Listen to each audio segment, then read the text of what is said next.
Éternel, tu as créé les cieux, la terre, par ta parole toute puissante, et j'ai trouvé grâce à tes yeux. Éternel, notre Père, notre Père, notre Père, je viens à toi. Notre Père, notre Père, notre Père, je viens à toi. Oh mon cœur. 1 Jean chapitre 5, versets 1 à 5. La Bible dit ceci: quiconque croit. Amen. Amen. Est-ce qu'on peut dire un grand amen? Amen. Quiconque croit que Jésus est le Christ est né de Dieu. Et quiconque aime celui qui l'a engendré aime aussi celui qui est né de lui. Nous connaissons que nous aimons les enfants de Dieu lorsque nous aimons Dieu et que nous pratiquons ses commandements. Car l'amour de Dieu consiste à garder ses commandements, et ses commandements ne sont pas pénibles. Verset 4, le thème de ces 3 jours de séminaire. Car tout ce qui est né de Dieu triomphe du monde. Et la victoire qui triomphe du monde, c'est notre foi. Qui est celui qui a triomphé du monde? Selon celui qui croit que Jésus est le Fils de Dieu. Hier et avant-hier, nous avons abordé ce thème pendant 2 jours. Aujourd'hui, c'est le 3e jour. Nous parlons de ce thème merveilleux, de cette parole de Dieu, car tout ce qui est né, tout ce qui est né de Dieu triomphe du monde. Un rapide rappel juste pour dire ceci, que tous ceux qui ont reçu Jésus dans leur vie, tous ceux qui ont accepté Jésus dans leur vie, dès lors qu'ils ont dit à Jésus oui, l'ennemi leur a déclaré la guerre. Parce que le monde qui est dirigé par le prince de ce monde, qui s'appelle Lucifer ou le diable, peu importe le nom qu'on lui donne, et j'avais dit à ceux qui étaient là lundi, n'écrivez plus son nom avec les majuscules, même si c'est un nom propre, écrivez-le avec les minuscules parce que c'est un bandit. Alors on traite avec les bandits différemment. Est-ce qu'on peut dire amen? Amen. Donc Jésus va dire que le prince de ce monde vient et il n'a rien à moi. Parce que le monde dont il est question, le cosmos, c'est le rassemblement, une foule de gens. La foule de gens qui est hostile. Le monde n'a jamais été hostile à la création contre Dieu parce que c'est Dieu qui l'a créé. Mais quand le diable a jeté sa graine, quand le diable a jeté son venin, le monde est devenu hostile.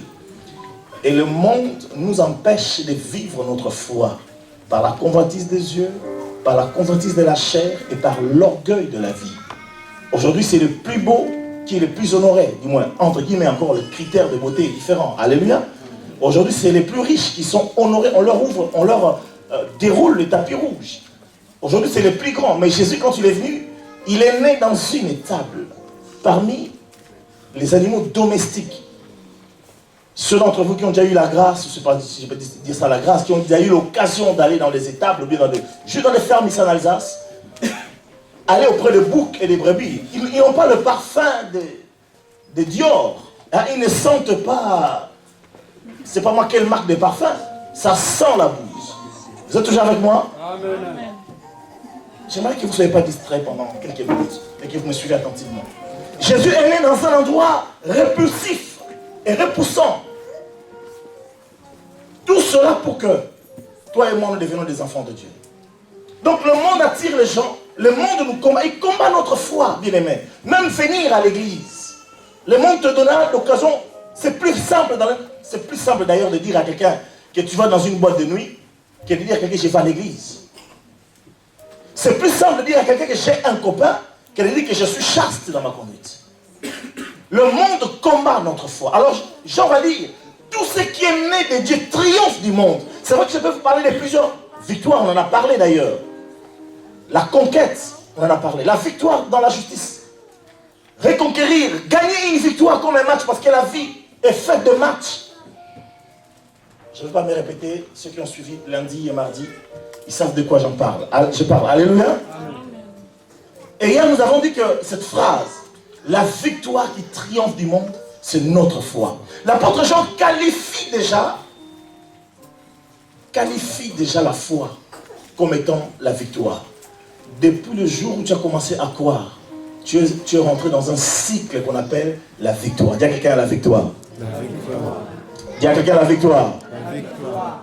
Je sais que tu es bien habillé, mais on va être simple comme des enfants de Dieu. Alléluia. Amen. Tout à l'heure, pendant que j'ai chanté Jésus est digne, j'avais envie d'enlever ma veste, d'enlever la cravate, parce que c'est lui qui est digne d'être à cette place-là. Souvent, quand je viens même seul prier ici, je m'assois rarement à cette place. Je préfère m'incliner, je préfère lui laisser cette place-là. Et celle-là. Amen. Il est vraiment digne. Amen. Vous remarquerez dans les églises protestantes classiques, vous verrez rarement le prêchoir, si c'est pas si le mot est juste, l'autel où on prêche, être au centre de l'église. Vous remarquerez que dans la plupart des églises protestantes, ici en France, allez-y visiter les églises, vous verrez que là où on prêche, c'est toujours à côté. Parce que dans la pensée biblique, c'est lui qui doit être au centre. L'évangile est christocentrique, l'église est christocentrique, et j'aimerais que ta vie ce soir devienne christocentrique. Amen. Christ doit régner, on lui laisse toute la place, il doit régner, gouverner toutes choses. Oui, la victoire qui triomphe du monde, c'est notre foi. Et pour terminer aujourd'hui, Dieu nous entraîne dans un cortège triomphal. 2 Corinthiens chapitre 2, verset 14 à 17. 2 Corinthiens chapitre 2, verset 14 à 17.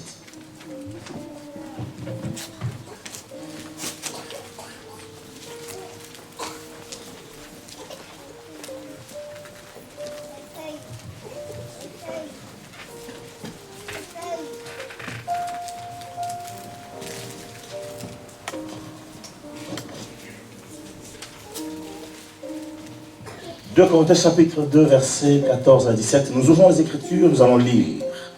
Vous y êtes? Eh bien, il n'y a personne qui répond. Vous y êtes? Ok.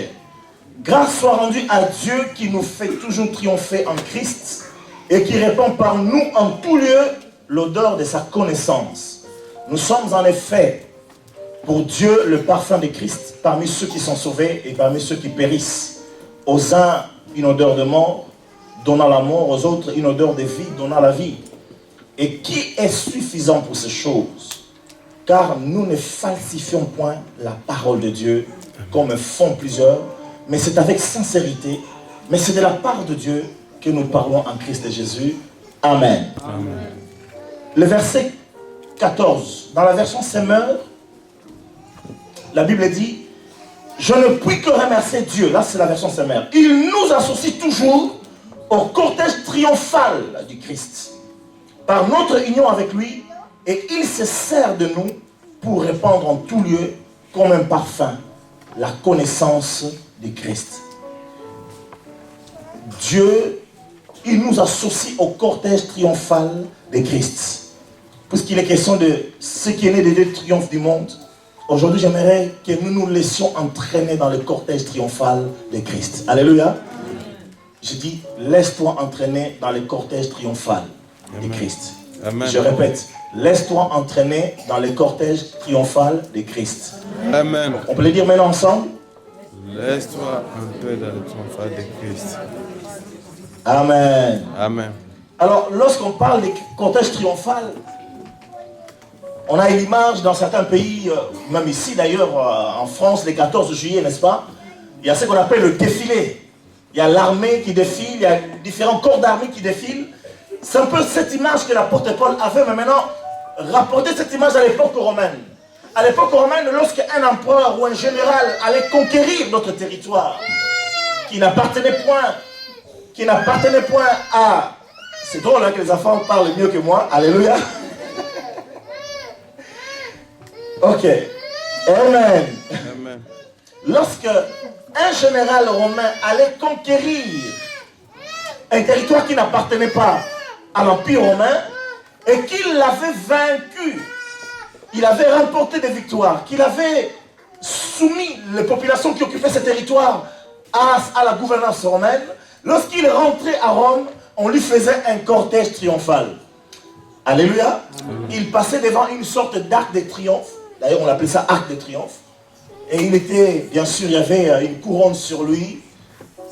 Mais dans ce cortège, la particularité, c'est qu'il exhibait devant tous les biens qu'il avait pillés aux nations qu'il a conquises. Et non seulement cela, mais devant lui marchaient les prisonniers qu'il avait faits Et derrière lui, il y avait également les captifs. Et le général, sur son cheval, il traversait une sorte de Champs-Élysées à Rome.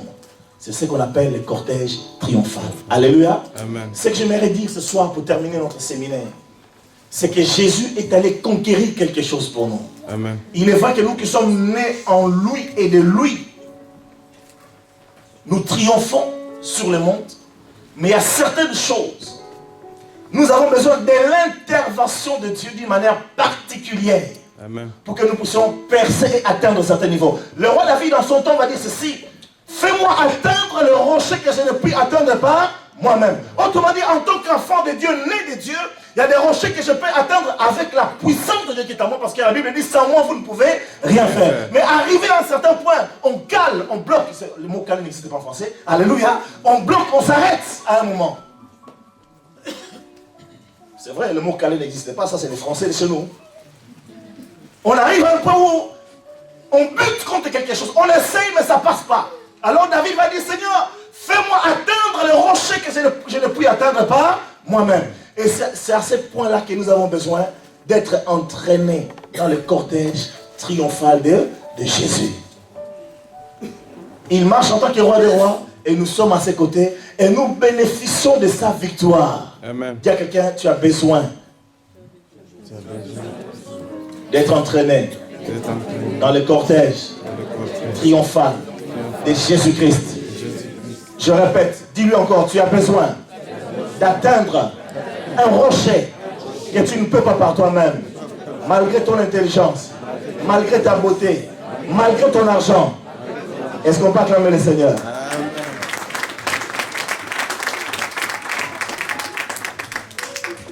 Christ désire nous entraîner dans son cortège aujourd'hui. Alors ne reste pas en train.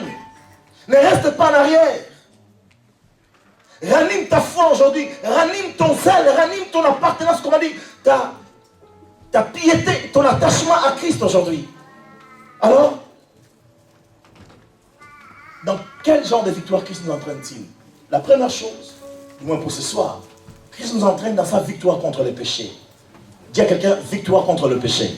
Victoire contre le péché. Il est surprenant de voir, bien-aimés, que parfois, après de longues années de vie chrétienne, nous peinons encore à vaincre certaines choses.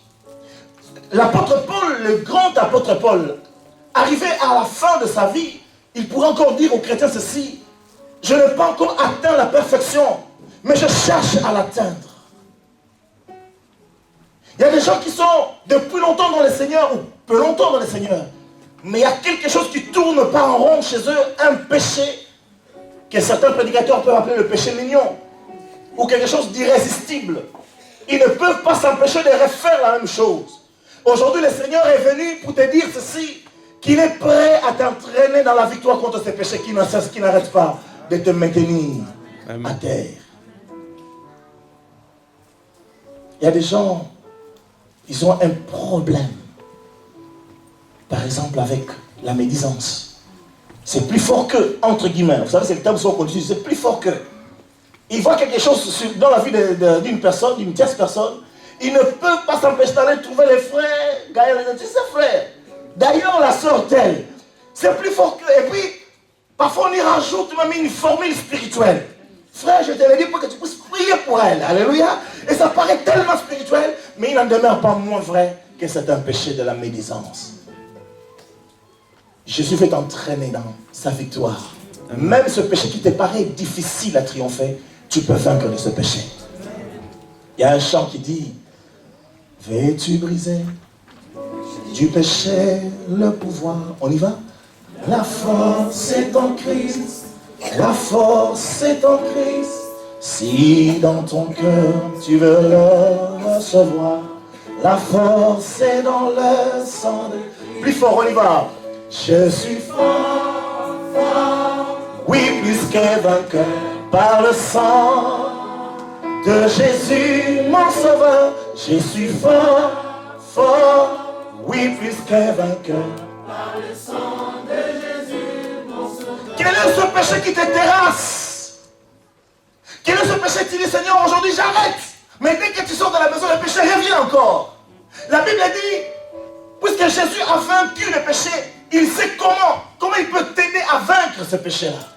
Comment il peut t'aider à triompher de ce péché. Jésus seul est capable, bien-aimé. Amen. Jean chapitre 1, verset 29 dit ceci. Lorsque Jean-Baptiste va voir Jésus de loin, il va dire, voici l'agneau de Dieu, non seulement qui pardonne le péché du monde, mais j'aime la Bible parce que Dieu lui-même dit, voici l'agneau de Dieu qui fait quoi? Qui ôte le péché du monde. Donc si toi tu t'attaches, tu t'associes avec Jésus et qu'il t'entraîne dans ce cortège triomphal, parce que dans ce cortège, parmi les choses qu'il a vaincues, il y a le péché. Il traîne le péché. Voilà, j'ai vaincu le péché. Il traîne le péché avec lui. Et si tu es avec lui, tu peux vaincre n'importe quel péché. Amen. On en a parlé plusieurs fois, bien-aimés. Combien n'y a-t-il pas de gens qui servent même Dieu, mais avec quelque chose en eux. Et cette chose-là empêche la gloire de Dieu de se révéler. Voilà pourquoi parfois on n'arrive pas à atteindre un certain niveau de la vie chrétienne parce qu'il y a une chaîne qui te retient. Il y a un péché, un petit ou un grand, peu importe, c'est un péché. Et là où il y a péché, le Saint-Esprit est toujours attristé. Toujours avec moi? Amen. Voici l'agneau de Dieu qui ôte le péché du. Alors aujourd'hui, tu peux rentrer dans ce cortège triomphal. L'année qui va s'ouvrir, il dit, Seigneur, je vais vaincre le péché. Alléluia. 1 Jean chapitre 3, verset 8 à 10. Au verset 8, par exemple, la Bible dit, celui qui est né de Dieu ne pêche point. Comment est-ce que moi je ne peux pas pécher? Je ne peux pas arriver à pécher si seulement je suis dans le cortège triomphal de Christ. Est-ce qu'on peut dire Amen? Autre chose que le Seigneur a triomphé, sur lequel le Seigneur a triomphé, c'est la mort. J'aimerais qu'on lise ces versets, parce que je l'aime bien. Si j'avais fait une prédication là-dessus. 2 Timothée chapitre 1, verset 10. 2 Timothée chapitre 2, pendant que la diaconesse vous fait apparaître le texte, je vais lire pour nous. 2 Timothée chapitre 1, verset 10. Si vous allez sur le site de l'église, du moins sur le Facebook de l'église, vous verrez parmi ces prédications, ou sur YouTube, vous verrez, j'ai prêché sur la mise en évidence de la vie. Qu'est-ce que l'apôtre Paul va dire? Dieu veut nous entraîner dans sa victoire contre la mort. 2 Timothée chapitre 1, verset 10. Nous lisons les Écritures. La Bible dit ceci.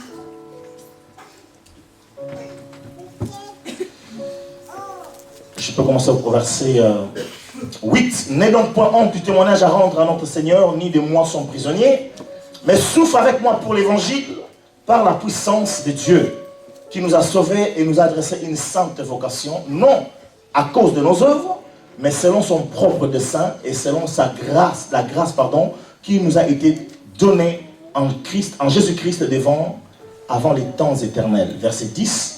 Et qui a été manifesté maintenant par la venue de notre Sauveur Jésus-Christ, qui a réduit la mort à l'impuissance et a mis en évidence la vie et l'immortalité par l'évangile. Dans certaines versions, il est dit qui a détruit la mort. Il y a quelqu'un, Jésus a détruit la mort. Jésus a détruit la mort. Est-ce qu'on peut dire un grand amen? Amen. Jésus a détruit la mort. On peut dire au plus fort. Il est vrai que ce sera le dernier ennemi qui sera vaincu, qui sera plutôt jeté au feu. Mais d'ores et déjà, le Seigneur l'a vaincu. Alors, la Bible pourrait dire d'ailleurs, ô mort, où est ton aiguillon? Ô mort, où est ta force? Jésus a vaincu la mort. Jésus a vaincu, tu n'es plus esclave de l'esprit de mort. Tu n'es plus obligé de te soumettre à la puissance ou à la peur de la mort. D'ailleurs, celui qui croit en Jésus-Christ, il n'a plus peur de la mort. Alléluia. Amen. Si quelqu'un a peur de la mort, c'est qu'il n'a pas vraiment reçu Jésus aujourd'hui encore. Un pasteur qui prêchait disait qu'il était comment? Il était attristé. Alors qu'il accompagnait quelqu'un en fin de vie, il a vu cette personne avoir peur de la mort. Et cette personne disait à son pasteur, papa, je ne veux pas mourir. Pasteur, parce que ça se passe en France. Pasteur, je ne veux pas mourir. Je ne veux pas mourir. Et le pasteur rentrant chez lui à la maison, il était tout triste. Il dit, mais ça fait des années que je suis cet homme, que cette personne a reçu Jésus, que cette personne témoigne de Jésus-Christ. Mais comment est-ce qu'elle peut avoir peur de la mort comme ça? J'aimerais dire à quelqu'un aujourd'hui, ô mort, où est ton aiguillon? Ô mort, où est ta force? Bien-aimé, tu peux commencer à dormir tranquille. Parce que Christ a vaincu la mort. Je répète, Christ a vaincu la mort. Amen. Quand le diable vient avec l'esprit de mort te faire trembler, tu vas dire, même pas peur. Dis à quelqu'un, même pas peur. Même pas peur. Voilà pourquoi les gens qui ont Jésus, quand ils sentent la puissance de la mort qui vient, ils ne tremblent pas, ils se lèvent, ils louent Dieu. Parce que la mort a été vaincue. Et aujourd'hui, Dieu veut nous entraîner dans ces cortèges victorieux, où la mort n'a plus d'impact sur nous. Troisième chose de ces cortèges dans lesquels le Seigneur nous entraîne, veut nous entraîner aujourd'hui, il veut nous entraîner sur sa victoire sur les autorités démoniaques et sataniques. Colossiens chapitre 2, verset 13 à 15.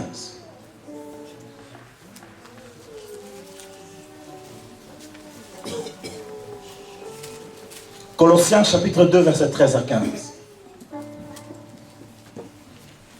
La Bible dit ceci. Colossiens chapitre 2, verset 13 à 15. Vous qui étiez morts par vos offenses et par l'incirconcision de votre chair, il vous a rendu à la vie avec lui, en nous faisant grâce pour toutes nos offenses. Il a effacé l'acte dont les ordonnances nous condamnaient et qui subsistait contre nous, et il l'a éliminé en le clouant à la croix. Verset 15. Il a dépouillé les dominations et les autorités et les a livrées publiquement en spectacle, en triomphant d'elle par la croix. Bien-aimé, Jésus est allé conquérir les forces de ténèbres qui terrassaient. Jésus est allé conquérir les forces du mal qui terrassaient les hommes. Et lorsqu'il va les terrasser, vous savez, quand on parle de dépouillement, ça me donne l'image d'un général. Vous savez, les généraux, ils ont toujours des grades. Hein? Un général, on le reconnaît par sa tenue, n'est-ce pas? Maintenant, si on le dépouille, donc on lui enlève les grades qu'il a, on lui enlève la tenue, il devient civil comme tout autre civil. N'importe qui peut le frapper. Alléluia. D'ailleurs, les gens profitent quand quelqu'un est dépouillé de son autorité comme ça. Alors Jésus a dépouillé les autorités. Il a enlevé leur puissance. Il a tout enlevé. Vous savez, lorsque Jésus est monté sur la croix, le diable croyait avoir eu Jésus. Certainement, il dansait autour de la croix. Parce que quand on entend ce que les gens disaient, mais si tu es le Fils de Dieu, descends donc que nous croirons en toi. C'est une sorte de cantique qu'il chantait. Et les gens étaient contents, du moins le diable était content. Il disait, mais ça, il est enfin on l'a eu. Mais ce qu'ils ne savaient pas, c'est que Jésus est en train de remporter le plus grand match du monde. Alléluia. Amen. Vous êtes toujours avec moi? Amen. Il est en train de remporter le plus grand match. Il a dépouillé le diable de son pouvoir. Il a dépouillé le diable de son autorité. Il a dépouillé tous ceux qui travaillent avec lui. Les démons, les sous-démons, ou c'est pas ce que vous voulez, ils ont été dépouillés. Maintenant, ce qui te reste, c'est que tu marches simplement avec lui. Amen. À cause de cette puissance qu'il a, de cette victoire qu'il a acquise, il peut dire ceci: je vous ai donné le pouvoir de marcher sur le serpent et le scorpion. Et sur toute puissance, qu'est-ce que Jésus ajoute? Rien ne pourra. Nous devions connaître ces choses, nous qui aimons souvent le combat spirituel. Vous êtes toujours avec moi là? Amen. Ce sont des versets que vous devez connaître. Au lieu que la nuit vous réveillez, vous appelez l'évangéliste ou l'ancien. J'ai mal dormi, veuillez prier pour moi. Mais ces versets-là doivent demeurer en nous. Aujourd'hui, entre par la foi dans le cortège. Amen. Jésus est en train de marcher spirituellement. Et il veut que tu marches avec lui. Tu n'as plus peur. Tu n'as plus à avoir peur de démons. Autre victoire qu'il a remportée. Il a remporté la victoire sur le monde. Jean chapitre 16, verset 33, la Bible dit: vous aurez des tribulations dans le monde. Mais prenez courage. Amen. J'ai vaincu le monde. Vous aurez des tribulations. Les problèmes, on les aura encore. Mais Jésus a dit, prenez courage, j'ai vaincu le monde. Et puisqu'il a vaincu dans son cortège, il a également la victoire sur le monde. Nous n'avons qu'à marcher avec lui. Nous n'avons qu'à cheminer avec lui. À être en communion avec lui. Et nous pourrons vaincre le monde. Dernière chose, dans ces cortèges triomphal, est-ce qu'on peut dire Amen? Amen. J'aimerais qu'on le lise. Galates chapitre 2, verset 20.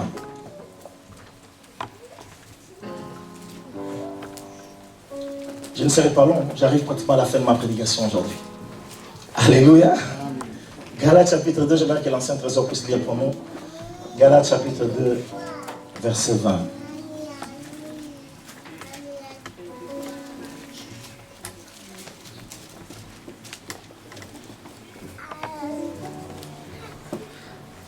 Nous lisons.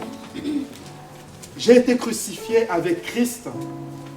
Et si je vis, ce n'est plus moi qui vis, c'est Christ qui vit en moi.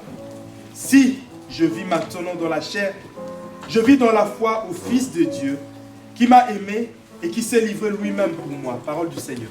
Amen. La dernière chose, la victoire que Christ a acquise, c'est sur nos propres personnes. Sur ta propre personne. Écoutez-moi, bien-aimés. La Bible dit, nous étions tous errants. Vous m'entendez bien? Amen. Nous étions tous comment? Errants. Chacun suivait sa propre voie. Nous étions par nature. La Bible dit, nous étions par nature ennemis de Dieu. Alors il a fallu que Jésus vienne vaincre cette hostilité qui était dans notre cœur. Le mien comme le tien. Parce que nul n'est né saint. Je voulais terminer par ça parce que parfois, pas parfois, souvent le plus grand ennemi auquel nous avons à faire face, c'est nous-mêmes. Il est dit en français, chasse le naturel et il revient au galop. C'est à quoi d'ailleurs un pasteur a dit, la vieille nature a appris à nager. Quand on baptise quelqu'un, on pense que la vieille nature est restée dans l'eau. Mais la vieille nature, entre-temps, elle a appris à nager et à rattraper celui qui a été baptisé ou celui qui a été baptisé. Je m'adresse à quelqu'un? Alors Jésus est allé vaincre cette nature humaine. Amen. La Bible dit au sujet de Jésus, il a supporté contre sa propre personne une opposition de la part des païens.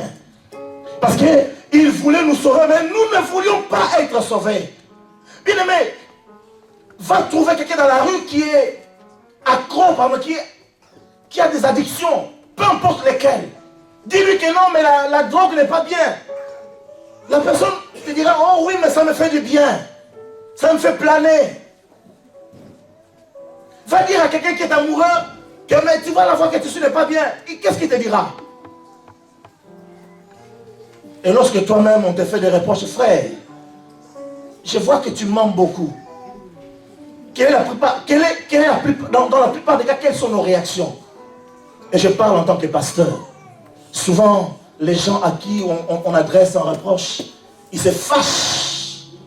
Combien de fois dans mon ministère, je n'ai pas entendu quelqu'un me dire, pasteur, je suis adulte et vacciné. Je fais de ma vie ce que je veux. Eh bien, c'est ça la rébellion que Christ est allé combattre. Tu ne peux pas être dans le cortège de Jésus sans avoir été vaincu par rapport à ta propre personne.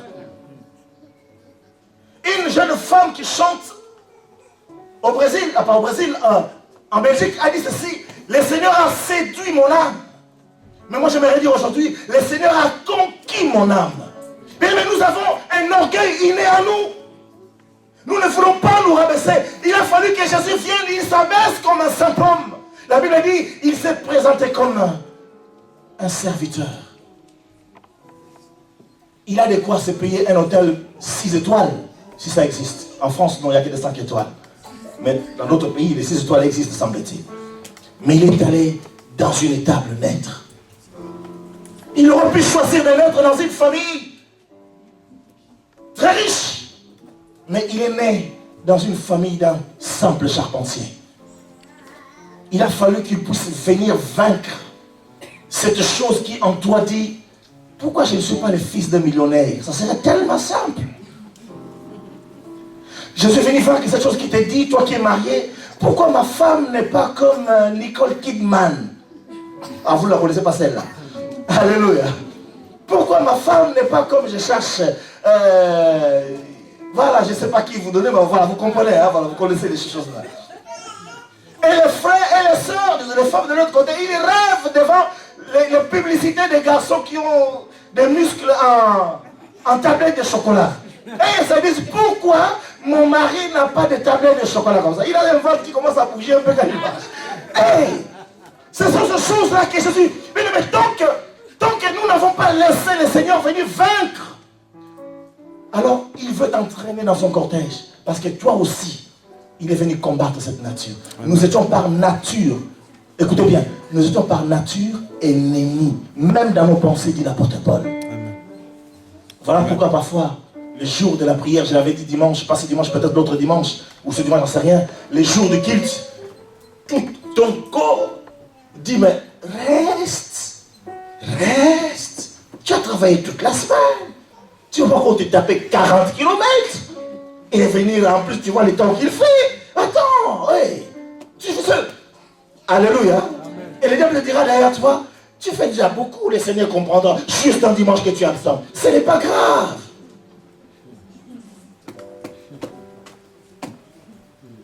Parfois les frères de ce côté disent, mon fils, tu dois jeûner pendant 3 jours. Tu dis, Seigneur, 3 jours, je ne vais pas mourir. Bon, Seigneur, 1 jour. Tu négocies sur 1 jour, mais même la journée, tu négocies une demi-journée. Et quand tu passes devant une pâtisserie, tu dis, oh Seigneur, je jeûnerai demain. Aujourd'hui, tu vois, tu comprends les choses. Jésus est venu vaincre même notre nature. Amen. C'est malheureux à dire, mais cet exemple, je ne sais pas si tu veux le filmer ou pas. Je préfère que tu ne le filmes pas, mais parmi les il reste encore là. Si tu ne supportes pas le remarque, si tu ne supportes pas l'enseignement, c'est pas la peine. Si tu ne supportes pas les suggestions du Saint-Esprit, lorsque le Saint-Esprit murmure à ton oreille, ma fille, lève-toi et prie. Toi tu dis, Seigneur, jusqu'à 8h du matin, je vais me lever. À 8h du matin, tu vas aller au travail. Alléluia. Il est venu vaincre notre propre nature. Dieu désire aujourd'hui t'entraîner dans son cortège triomphal. C'est bien, il a vaincu le péché. Mais il faut que nous nous approprions cette victoire. C'est vrai, il a vaincu la mort. Nous devons nous approprier cette victoire en marchant à côté de Jésus. Amen. Il a vaincu le monde. Gloire à Dieu. Nous devons nous approprier. Je termine en répétant ce que j'ai dit depuis le début, depuis lundi. Si tu es né en Christ Jésus, en toi il y a un ADN qui s'appelle victoire. Amen. Si tu as reçu vraiment Jésus, tu n'es pas destiné à l'échec, mais tu es destiné à la victoire. Amen. Ça ne signifie pas que tu ne connaîtras pas des échecs. Un homme comme David a connu les hauts et les bas. L'apôtre Paul a connu également. Il était de nature colérique. D'ailleurs, si notre nature n'est pas vaincue, domptée, parce que le mot triomphe, c'est dompter, c'est maîtriser, c'est surmonter en grec. Si notre nature n'a pas été domptée par Jésus-Christ bien-aimé, tôt ou tard, vous savez Moïse, il a marché avec Dieu pendant plusieurs années. Personne, la Bible dit, n'est parlé avec Dieu face à face, comme Moïse parlait avec Dieu. Le seul qui a vu Dieu face à face, Moïse. Mais la colère était son ami. Il s'en était pas débarrassé. Les jours où Dieu lui dit, tu vas parler au rocher, lui va avec un bâton frapper le rocher.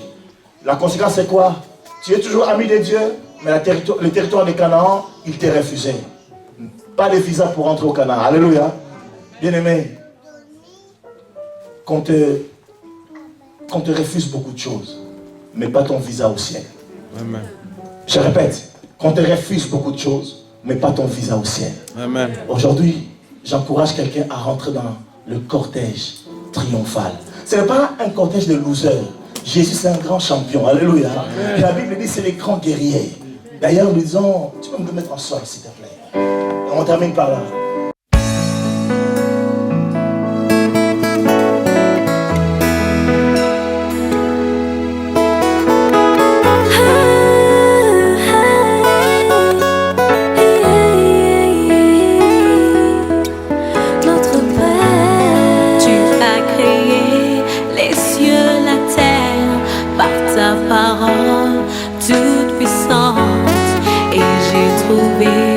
Grâce à tes yeux, fais-moi atteindre le rocher que je ne puis atteindre. Jésus veut t'entraîner sa victoire. Tu Même ce as péché créé les cieux, la terre, par ta parole toute puissante.